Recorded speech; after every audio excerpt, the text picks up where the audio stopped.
नमस्कार, आप देख रहे हैं एनएमएफ न्यूज और मैं हूं आपके साथ शाफनी पटनायक। उत्तरकाशी में जब बादल फटा तो मंजर देखकर हर किसी के रूह कांप के, हर कोई चीखता चिल्लाता इन तस्वीरों में कैद हुआ।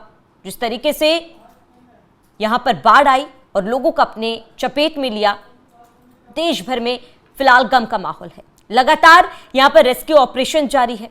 बता दें कि अब तक मिली जानकारी में करीब इस हादसे में 5 लोगों की मौत हो चुकी है। जो 11 जवान लापता थे उनका रेस्क्यू कर दिया गया है। लगातार रेस्क्यू ऑपरेशन जारी है। आईटीबीपी, एनडीआरएफ, एसडीआरएफ के जवान लगातार रेस्क्यू ऑपरेशन में लगे हुए हैं, हर एक जिंदगी बचाने की कोशिश में जुटे हुए हैं। इसी बीच उत्तराखंड के मुख्यमंत्री पुष्कर सिंह धामी ग्राउंड जीरो पर पहुंचे। यहां पर तमाम अधिकारियों के साथ उन्होंने बातचीत की। जो जवान रेस्क्यू ऑपरेशन में डटे हुए उन सभी लोगों से बातचीत की, पीड़ितों से बातचीत की है और उन्हें सांत्वना दी है। जिन्होंने अपने परिवार को खोया है उनको सांत्वना दी।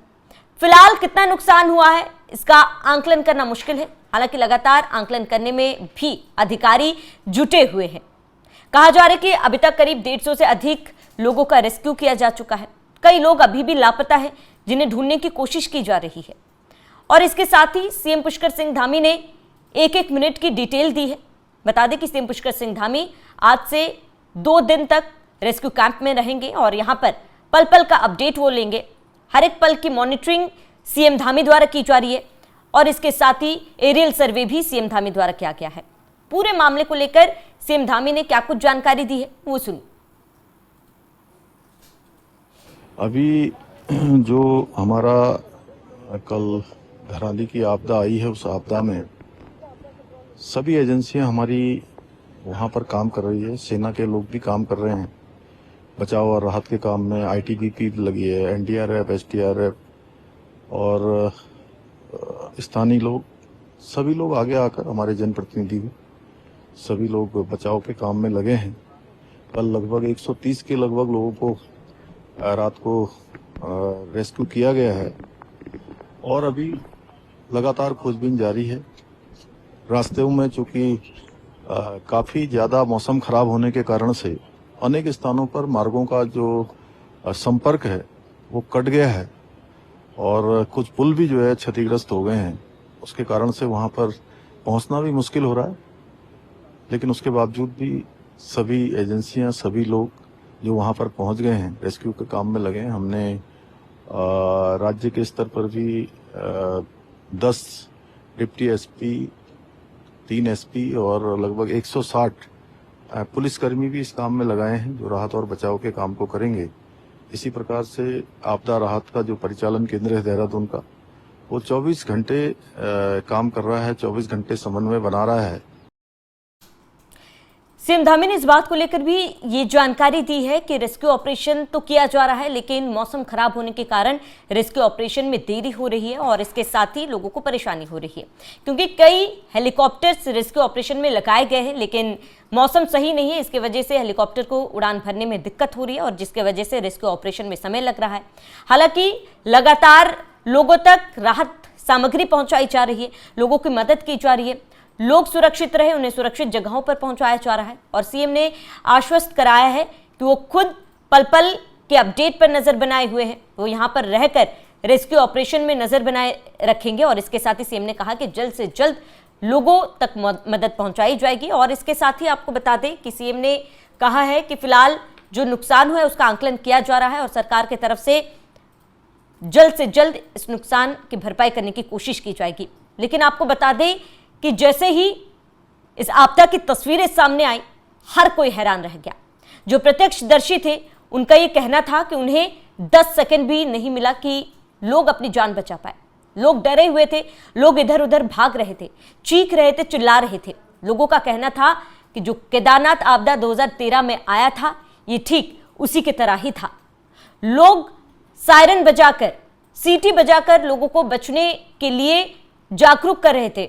अलग अलग जगहों पर पहुंचकर लोग चिल्ला रहे थे कि खुद की जान बचा ले, लेकिन जब तक लोग कुछ समझ पाते उससे पहले ही आपदा ने लोगों को अपनी चपेट में ले लिया। बता दें कि कई टूरिस्ट भी शामिल थे जिस जगह ये आपदा आई। कई होटल जलमग्न हो गए, होटल के सिर्फ मलबे मिले हैं। अभी भी केरल के करीब 28 ऐसे टूरिस्ट हैं जो लापता है, उनको ढूंढने की भी कोशिश की जा रही है। स्थानीय लोगों का कहना है कि इस आपदा से उन्हें अब सालों लग जाएंगे उभरने के लिए। जो नुकसान उन्हें हुआ है, सालों लग जाएंगे उस नुकसान की भरपाई करने के लिए। हालांकि सरकार पल पल की नजर इस पर बनाई हुई है और सरकार का कहना है जल्द से जल्द लोगों का रेस्क्यू किया जाएगा, लापता लोगों को ढूंढने की कोशिश की जा रही है और जो आंकड़े हैं सरकार की तरफ से जारी किए जाएंगे। तो ये तस्वीरें आपको दिखा रहे हैं, तस्वीरों से आप समझ सकते हैं कि लोगों को एक पल भी नहीं मिला कि वो सोच सके, समझ सके, अपनों को बचा सके, खुद को बचा सके। ये तस्वीरें जहां सीएम धामी ने पीड़ितों से मुलाकात की, उन्हें आश्वस्त कराया कि उन तक सरकार की तरफ से हर मदद पहुंचाई जाएगी।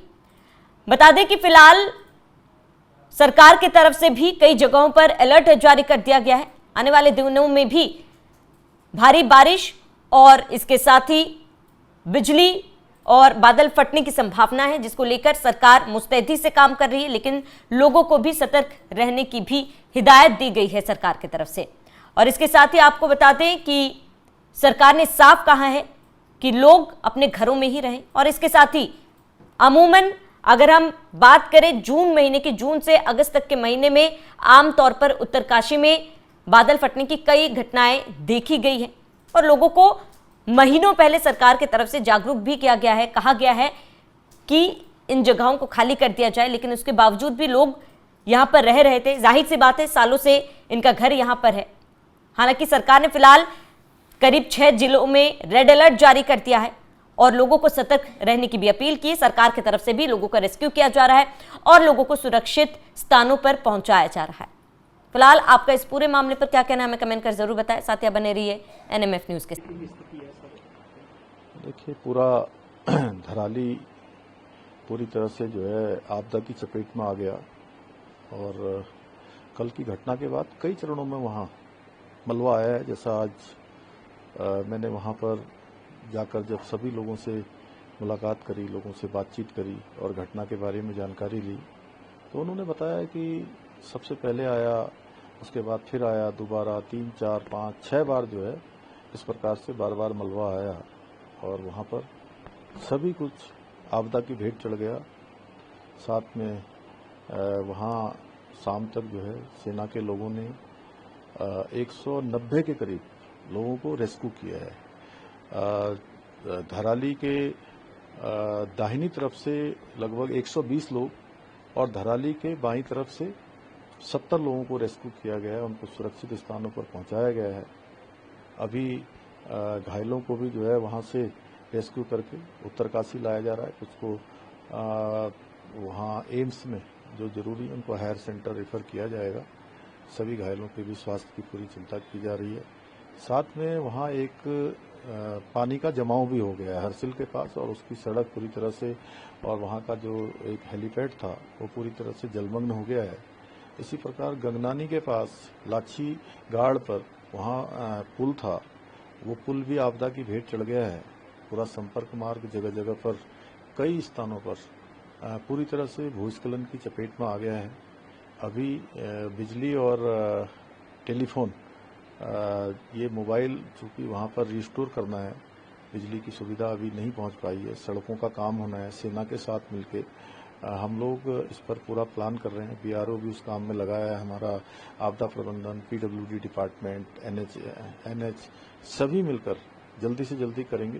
हालांकि वहाँ पर काम करना, अभी रेस्क्यू करना और सभी साधनों को फिर से व्यवस्थित करना एक बड़ा चैलेंज है हमारे लिए, क्योंकि मौसम लगातार खराब हो रहा है।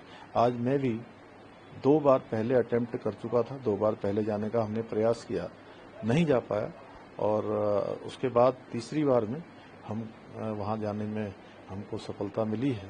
वहाँ जाकर मैंने बगोरी गांव के लोगों से, हरसिल के लोगों से और हमारा जो प्रभावित क्षेत्र है उस प्रभावित क्षेत्र के सभी लोगों से आज मैंने आगे की हालचाल जानी। सरकार सभी व्यवस्थाएं करने के लिए पूरी तरह से प्रतिबद्ध है। आदरणीय प्रधानमंत्री जी ने भी हमको हर संभव सहायता देने के लिए कहा है और उनके मार्गदर्शन में हम आपदा पीड़ितों को ठीक प्रकार से सहायता करेंगे। हर प्रकार से हमारा हर प्रयास होगा कि उनको हर सहायता पहुंचाकर